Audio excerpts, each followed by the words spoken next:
Hello everyone, welcome back and thanks for joining me, Only Run Very Noob, for another game of Flesh and Blood on the Talishar client. Of course, as usual, I'm bringing Bravo and I'm going up against Dori. Win the die roll. I like to go second against Dori so that I can just block and hopefully have some sort of tempo play to play on my turn. It's very hard to keep 4 cards against Dori, so we like to utilize the 4 card hand we will get to keep here. Starting off, we see Decimator Great Axe, so this is a significantly different list to Dawnblade. They're generally playing kind of like Guardian Light. They're trying to outvalue with the axe. They have Tunic and Shunt. They're going to have a lot of defense reactions as well, presumably. So in this matchup, we just kind of try to outvalue them and take damage when we can to throw big hands. It can get a little fatiguey, but that's just how it goes. So here, yeah, we block all the damage. We don't like to take any damage on turn 0 if we can avoid it. And keeping the Crippling Crush just in case we draw 3 more blues. We can throw it. Even if we only draw 2 blues, we will most likely throw it still. The Great Axe build doesn't utilize like a big hand as quite as well as Dawnblade, but it still can utilize a big hand. It has big pumps, and target axe gets +6 or something. I think it's called Felling Swing. And yeah, we just throw Crippling.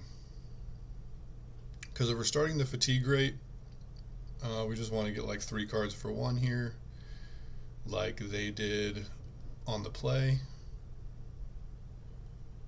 And maybe they're going to be a little greedy and try to block with armor, like block 2 cards plus armor.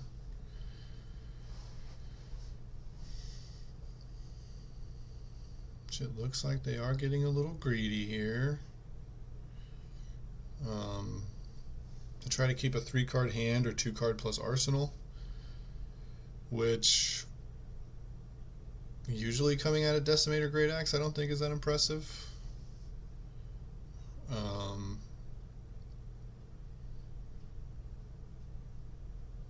I definitely think they're just supposed to try to keep their life total high and grind you out and use their defense reactions well. See him pitch a Remembrance. So here he comes in for 7 on hit Go Again, but without enough resources to pay for the axe with Go Again. Definitely not that scary. We can kind of do whatever we want here. We don't really love Command and Conquering, but we also don't really love Terra Sundering with a Warmonger's Diplomacy. Our hammer would only be for 5. So I think I do end up just throwing the Command and Conquer, even though it doesn't have a functional on hit due to them having no arsenal. We just try to mitigate some damage and then throw some damage back while making a surge. There is an option just for hammering for 4 and arsenaling the Command and Conquer and sort of waiting for like a pummel to show up. But with them having Crown, I don't think that's very good either. I think we just kind of want to take our value when we can get it, and hopefully get them to a critical life point before we're at a critical life point. Not to mention the Surge can also give us a lot of value depending on what our next 4 cards are.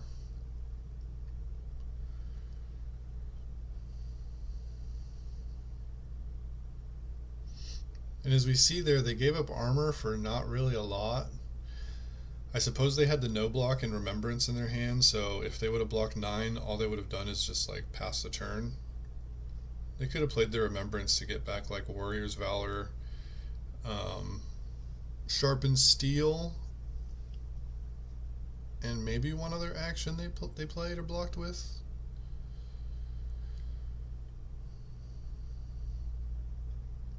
But of course, choosing to give Bravo a 4-card hand is always scary. So he gives us all of his equipment, and he blocks with 3 on what I would describe as just a brutal assault. Um, I can't think of a combination of three cards that could be in their hand where this is even close to correct. They can just easily take damage from Command and Conquer. So we already see, it's only turn 3, but our opponent has been very greedy.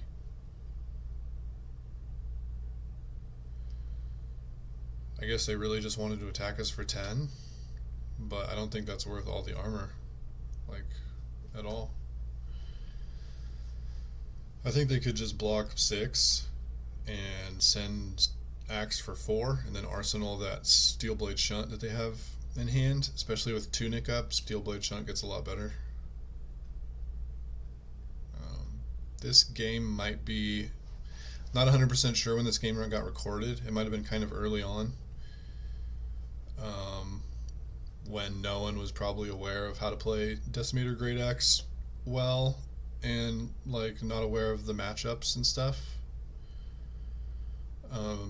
Even with that said, I don't think there's a world where just using all your equipment to do this is good at all.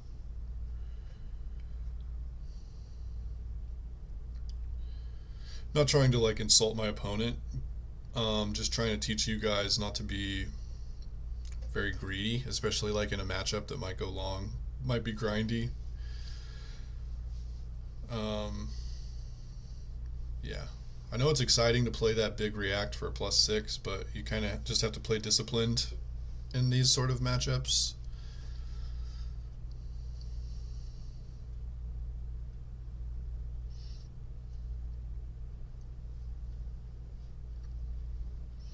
Because if you look at how many resources they gave up in their armor and how little it actually affected my life total, it's doesn't seem like it was that strong. Maybe even unreasonable.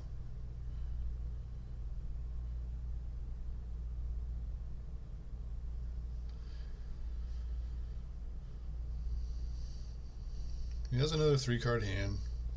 I think on a 3-card hand they can basically only deal like 10 with the +6, which is clearly not the best value. It's slightly more than 3 a card, but it's not exactly scary. With our hand, we might just want to like make a surge. No, it looks like I'm just blocking 2. Oh, and then I'm going to Fate Foreseen up to 6. Maybe even Hammer for 6, but yeah, I think now, knowing what I know about this matchup, I would just make a surge and Hammer for 6, pitching the Spinal Crush.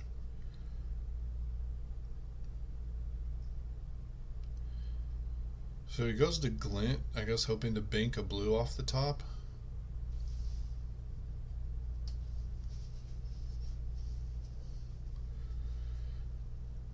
But yeah, you can Hammer for 4 and Arsenal the Spinal, but I think just getting a ton of weapon value, just making your weapon better than theirs, 6 compared to 4, is a good way to win the game and not lose to fatigue.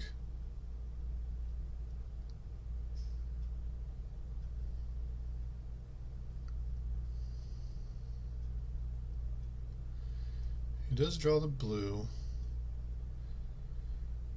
And I think we can just block 3 here, but we don't.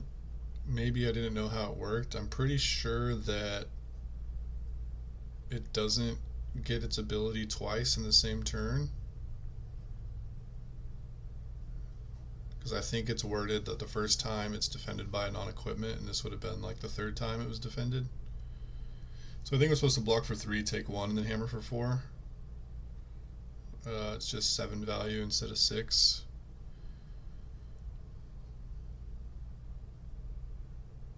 But with us having full armor and them having no armor, definitely liking my current position.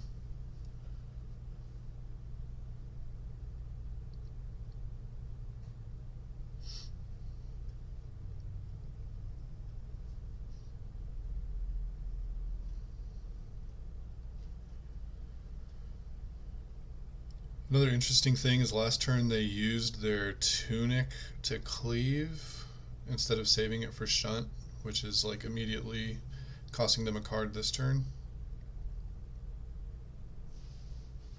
Oh yeah, this must have been an old build. I still had Pulverize in here. I don't think I've played Pulverize for like 2 weeks.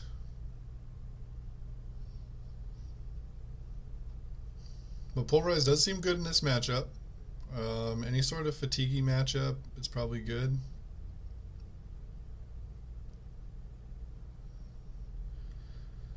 He plays a Burdens of the Past, a little interesting here. On just a hammer for 4, I'm not sure why you would even care about me playing defense reactions.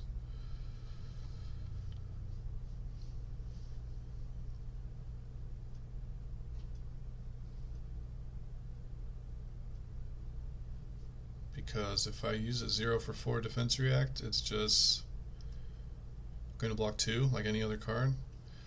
Oh, I get a little greedy here with the Surge, looking to crown away the sink and get a blue. And we hit, so we get to just throw a Pulverize next turn. Not sure I love that play. I think I probably should just block 2 with the sink, and then hammer for 4, and then heave Pulverize.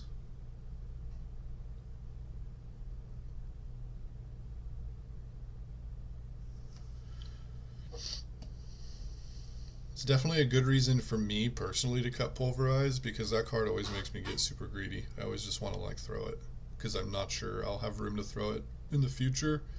So I'll like do stuff like that, like use my crown up in a greedy fashion instead of in a way that protects, or not protects, but like tries to fix a really bad hand. I try to make an okay hand like even better, which I think's not really what I like using crown for at all. I think I like using crown when, you know, they threaten like a command and conquer, of course. When I'm left with an extra card that I arsenal that's bad, or when I just draw like 3 reds or 4. But for some reason, pulverizing someone for 14 just sounds so good to me that my discipline just goes out the window.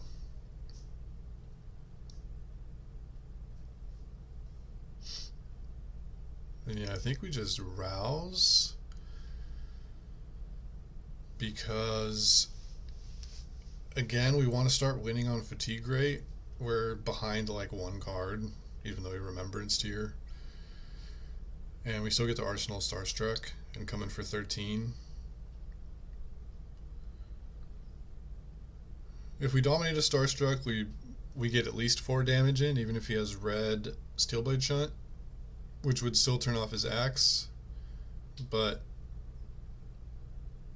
that's like 14 value. This is like 13 value plus a high value card in Arsenal. I think in fatigue type matchups, if you can rouse, you rouse. Besides something like Lexi, I mean, like in a matchup where both decks are sort of trying to fatigue each other.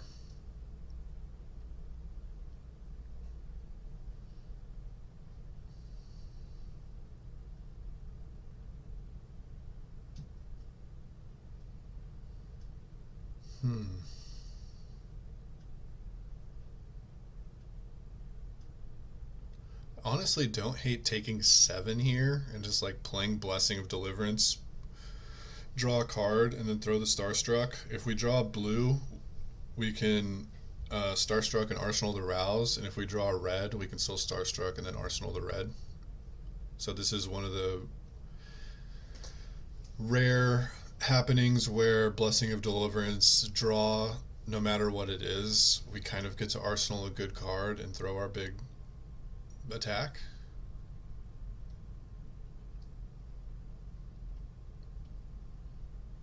Because of the 1 floating, the Starstruck costing 7 allows us to pitch these 2 blues.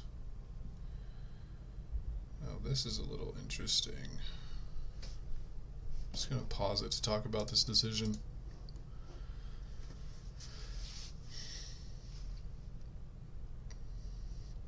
Now if we play the second Blessing, we'll have 2 floating plus the blue. And if we draw a red, we can't Starstruck. Right, we'll have two floating, yeah, two, yeah, we'll only have access to six resources.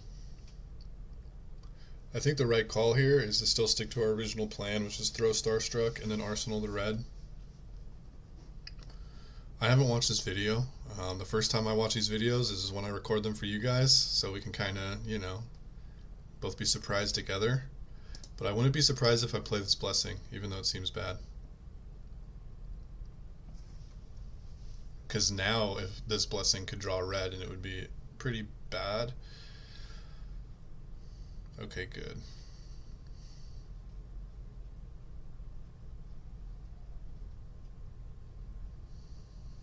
Just throw the Starstruck, which, because he has no armor, sort of demands 3 cards if he wants to attack with Axe.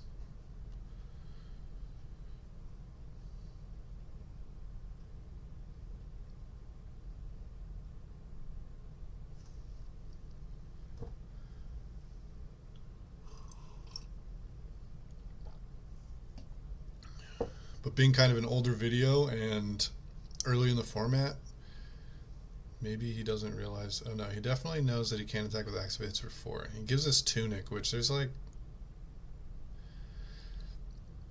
no reason to do that, I don't think.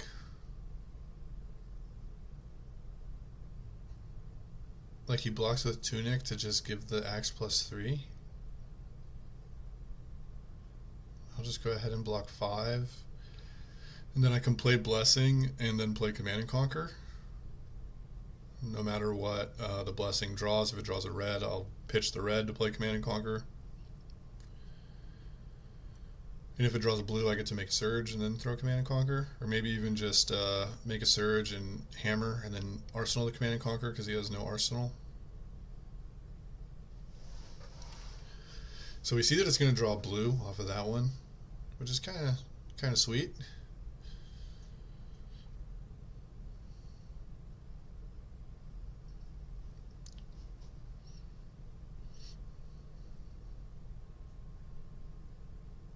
We don't get to pitch stack Arouse, but that's fine. I get to draw blue and a Crippling Crush next turn.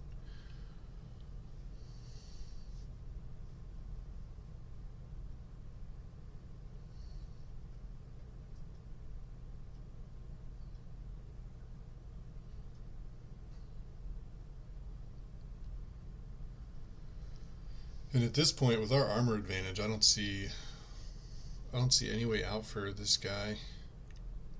We could just kind of like hammer 6 every turn what we wanted and out fatigue him.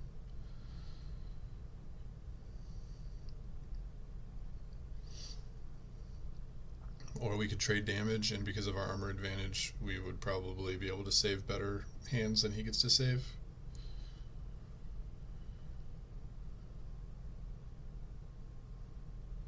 If he's only sending 4, I think I just want to take 4.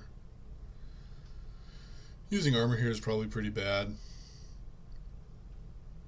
Maybe I'm afraid of him cracking his bolters and having another blue to attack for 8 total. So maybe blocking with the armor is not too bad. Because Crippling Crush is going to turn off his ability to keep 2 cards for boots this turn. Unless he has exactly Steelblade Shunt in Arsenal. And he doesn't Arsenal his last card. It must be a bad blue, so he was definitely looking to bolters there.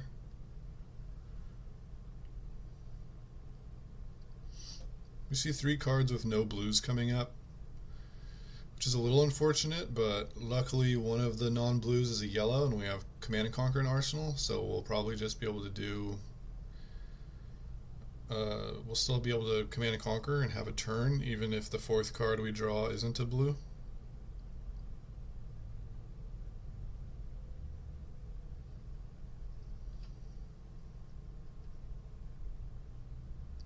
Dominating Crippling Crush here has got to be devastating.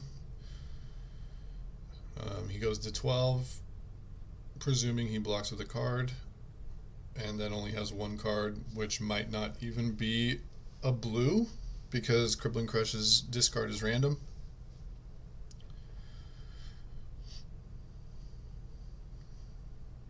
So, pretty good shot. We just time walk him here.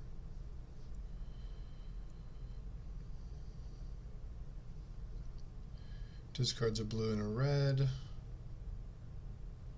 He blocked with a blue, so I gotta assume the last card is a blue.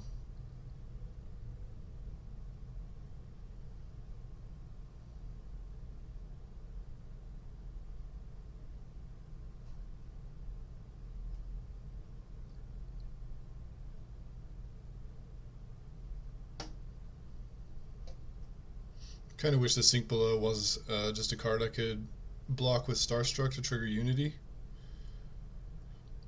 because then I could just 2-card Spinal. We just take the damage. It looks like we're looking to make a Surge and throw Spinal Crush.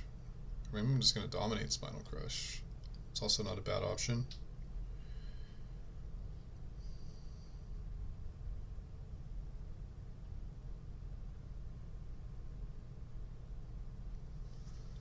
Leaking damage and preventing any shenanigans here.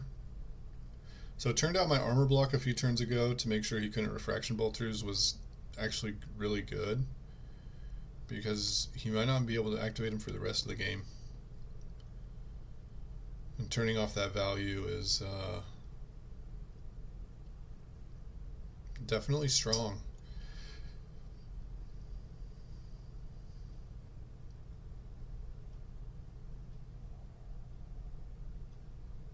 Maybe he didn't realize Spinal Crush didn't work on non-attacks. Don't know.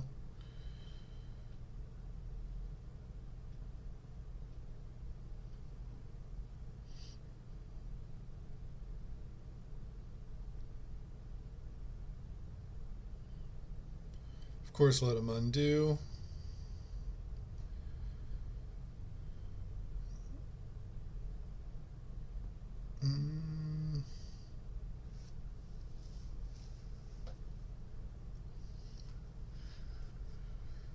Might even just use Sink Below here too.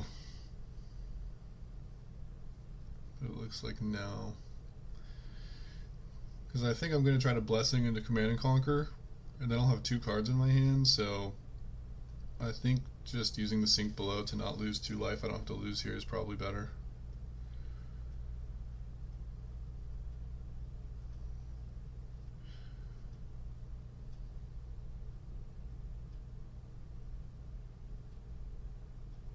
I guess not, because now I get to Arsenal a card. And even if I would have drawn a card I didn't want in Arsenal, I could have had Sink Below in Arsenal. So yeah, that's definitely worth taking 2.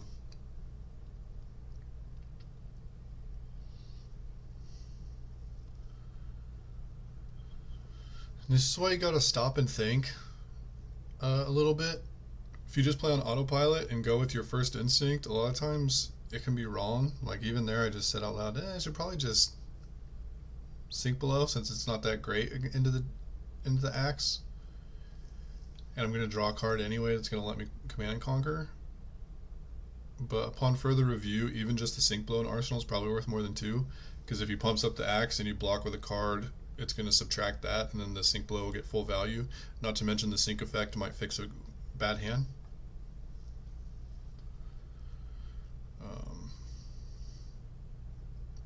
You know, I'm not telling you guys to slow play, but always just kind of take your time and think about your options, and then think about your opponent's options in relation to your options, and don't make snappy decisions even when things might look obvious, even when games look like you can't lose, or even when it looks like it's a game you can't win. Winning and losing isn't the point. The point is to make good plays, and the more you develop that skill, the wins will just come.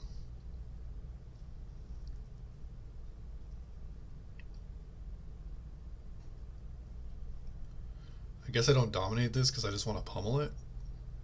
Probably not great. I probably should just dominate it. Although his arsenal could be not a Starstruck, Steelblade Shunt or something. But I think you still just dominate it and save your pummel, make him have it. Even if it is Shunt, it's going to take him 3 cards because you're going to have to block with Shunt plus a card from hand plus pitch for the Shunt. and then you're left with a pummel. Um, Maybe I'm just trying to capitalize on what I imagine is a weak opponent due to how he's been playing up to this point. So I'm like, oh, I can just like end the game with this pummel right now. But again, like I said, winning the game or losing the game is not the point. The point is to just make good plays. Um, Results are not what we are after. Like what we are after is playing good. Results are a byproduct of playing good, not the other way around.